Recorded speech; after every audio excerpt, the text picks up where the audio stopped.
আসসালামু আলাইকুম। কেমন আছেন সবাই? আশা করি আল্লাহর রহমতে সবাই অনেক ভালো আছেন। আর আমি টিনা চলে আসলাম প্রায় 1 মাস পর ব্লগ নিয়ে। আর আশা করি আমার আপু ভাইয়েরা সবাই অনেক ভালো আছেন। আর আমি ইউটিউবে এই কারণে আমি যাই নাই, সে কারণটা এখন বলবো। এই তো দেখতেই পাচ্ছেন, কারণটা সামনে নিয়ে চলে আসলাম।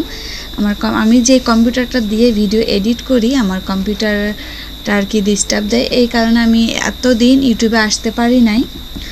আর আমার ঘরে এটা ছিল, পাওয়ার সাপ্লাইটা ছিল, আমি বাইরে বলছিলাম লাগাই দিতে, ওইটা লাগাই দিছিল, কিন্তু এই পাওয়ার সাপ্লাইটা ফ্যানের শব্দ এতটাই জোরে ছিল যে আমি ভয়েস দিতে পারতাম না। এই কারণে এই 1 মাস আমি কোনো ভিডিও আপলোড দিই নাই।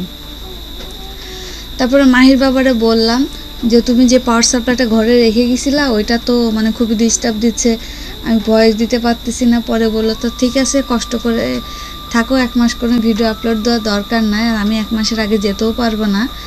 যাক, বাইরে বললাম লাগাই দিল, কোনো রকম দেখা যায়, কিন্তু ভয়েসটা আমি দিতে পারতাম না। অবশেষে আমি আর কি আমার কম্পিউটারের নতুন পাওয়ার সাপ্লাই পেয়ে গেছি, আর আমার ঘরের মিস্ত্রিও চলে আসতে।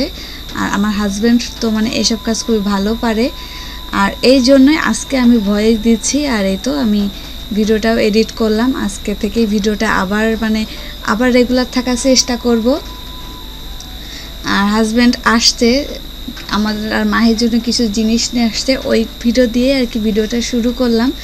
আর আশা করি আমার আপু ভাইয়ারা সবাই অনেক ভালো আছেন। জানি না আপনারা আমাকে মিস করছেন কিনা, কিন্তু আমি কিন্তু সবাইকে খুব মিস করেছি। আমি আর কি ভিডিও আপলোড দিতে পারি না বলে রাগ করে আমি মোবাইল দিয়ে আমি ভিডিও দেখবো না, আর আমার মোবাইল দিয়ে ভিডিও দেখলে আমার মাথা খুবই ব্যথা করে, এই কারণে আমি মোবাইল দিয়ে কারোর ভিডিও দেখি না, আমি কম্পিউটার দিয়ে আর কি ভিডিওটা বেশি দেখি। আর এখন থেকে আমি রেগুলার থাকার চেষ্টা করব। আর এই তো মাহির বাবা মাহির জন্য একটা সুন্দর ঘড়ি আনছে। আর আমার হচ্ছে টপ কানের দুলগুলো খুবই ভালো লাগে। আমার কানে যেহেতু 2টা ছিদ্র করা, উপরে একটা নিচে একটা, এই কারণে আর কি 2টা কানের দুল নিয়ে আসছে আমার জন্য। আর মাহির ঘড়ি, ওর জন্য অনেকগুলো ঘড়ি কিনা হয়েছে, আমি বুঝি না, কয়েকদিন ব্যবহার করলে ঘড়ি নষ্ট হয়ে যায়, এই জন্য বলে এবার যা একটা ভালো ঘড়ি কিনে দিব।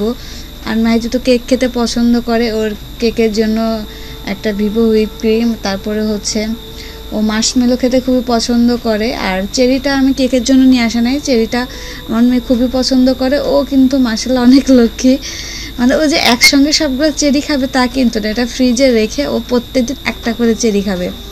আর এই চকলেটটা আনছি কেকের জন্যই, ও এটা তো ডার্ক চকলেট, খেতে একটু তিতা লাগে। আর মাহিরে দিল এখান থেকে 1 পিস করে, যেহেতু এগুলো একটু সাইজ করা থাকে, ওইখান থেকে 1 পিস কেটে তারপরে নিয়ে খায়। আর এই তো এক ইস্ত্রিতে এমনি জ্বালাই, আবার আর এক ইস্ত্রি ঘরে আসতে, ঢাকায় থাকতে যে ইস্ত্রিটা আমরা ব্যবহার করতাম ওইটা তো মাহির বাবার নিজের কাছে রেখে দিছে।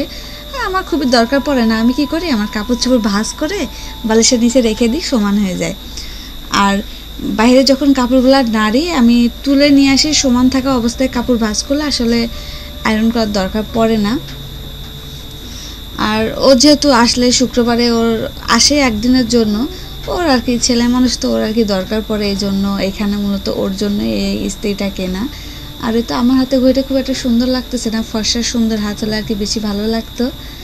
আর যাক, আর বক বক করবো না, আমি এখন থেকে রেগুলার থাকার চেষ্টা করব।